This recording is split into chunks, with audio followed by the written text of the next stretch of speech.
I'm Commander Branton M. Joaquin Jr.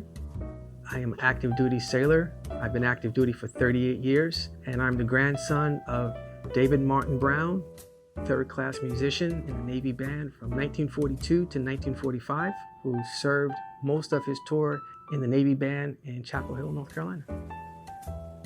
To avoid being drafted into the Army or something like that, he joined the Navy.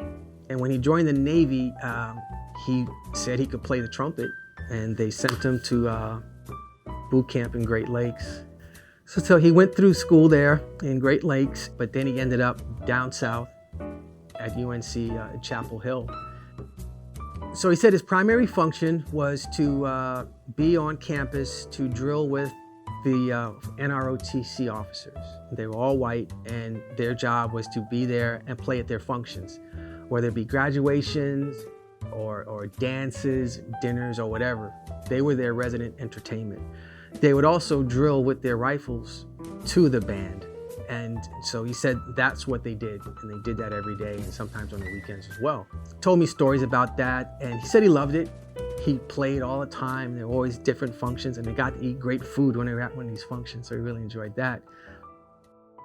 And then the stories come out about the segregation faced in those days. But when he spoke about it, he didn't speak about it in a bitter manner.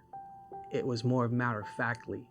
This is how it was then compared to how you have it now. There were certain rules that they had to be off the campus before the sun went down. So they completed all of their duties. They had to get off of that campus and be on the other side of town in their area before the sun went down. And if they had to do a job or gig, a concert or performance that was going to take them into the night, they had to have a white officer or chief chaperone them to be there and then take them back across town so the local police didn't give them a hard time.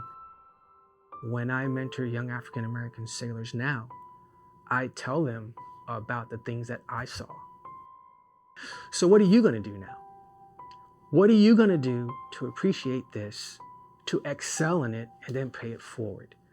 So everyone has a responsibility to be better than the people that they're standing on.